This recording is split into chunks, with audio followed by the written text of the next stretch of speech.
देश का पहला गृह मंत्री जो मुसलमान था, कश्मीर से आया था, 2 दिसंबर 1989 को शपथ लेता है गृह मंत्री की, और 19 जनवरी 1990 जो 5-6 दिन बाद आने वाली है, जरा दिन गिनिए। 2 दिसंबर 1989 और 19 जनवरी 1990 मात्र 45 या 50 दिन होते हैं।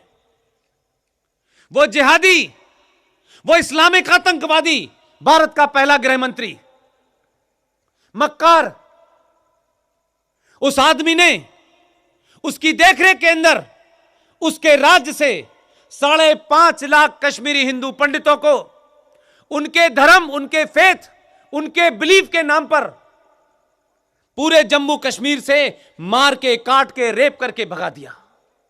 2,500 लोगों को मारा गया। यह घटना औरंगजेब के जमाने की नहीं है, यह घटना 1990 की है। लेकिन देश में कहीं सड़कों पे कोई मुसलमान यह कहता सुनाई नहीं दिया कि हमारे कुरान में लिखा हुआ है कि एक बेगुनाह का कत्ल पूरी इंसानियत का कत्ल है। मुझे कोई नहीं मिला कन्याकुमारी से लेकर आसाम तक। यह मक्कार, यह मुनाफिक, यह गद्दार नहीं बोले। आपको 2 घटनाएं बताता हूं मैं। अब तो फिल्में बन रही हैं। एक महिला कश्मीरी हिंदू पंडित,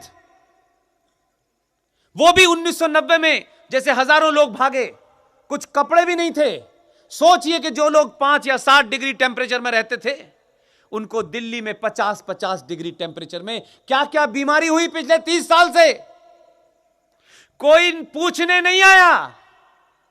किसी ने नहीं पूछा कि भाई ये कश्मीरी हिंदू पंडित, इनका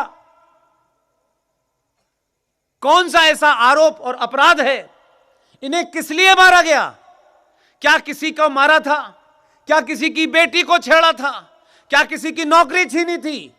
उनका एक ही अपराध था, वो सनातन के मानने वाले थे, वो शिक्षा में नंबर 1 थे, वो दुनिया भर में अपना जो उनका ज्ञान था उसका प्रचार कर रहे थे।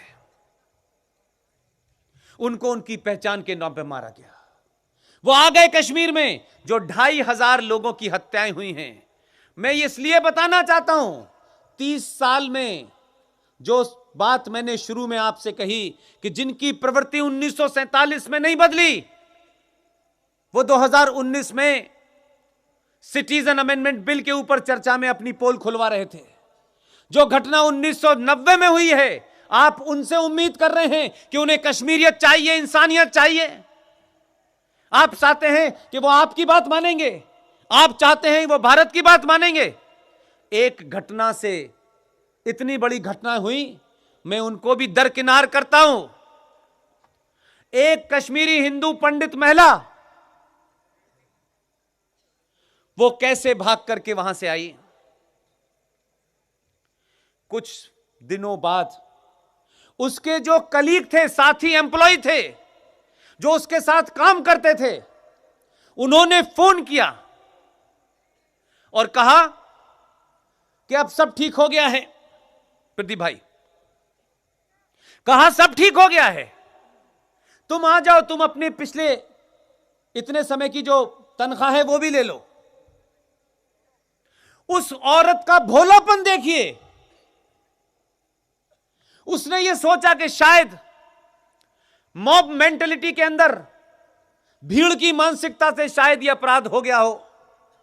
ये कलीग मेरे साथ 20-20, 30-30 साल से नौकरी कर रहे हैं।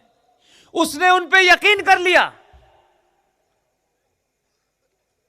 वो महिला श्रीनगर चली गई।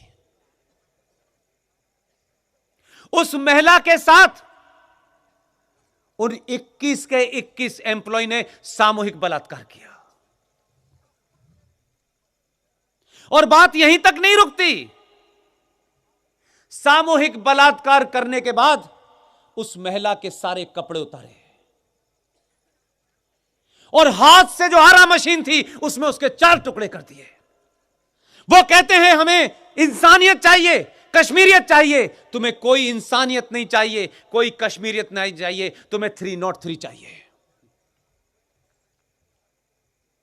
ये देश में ऐसे लोग रह रहे हैं, सत्ता पे काबिज हैं, संसद में बैठे हुए हैं, आपके कानून बनाने वाली मशीनरी के साथ जुड़े हुए हैं। सत्ताएं बदलने से सब कुछ नहीं होगा, सत्ताएं बदलना पहला कदम है। एक एक दिन में 48 घंटे का जीवन जीना होगा, तब जाकर के चीजें बदलेंगी।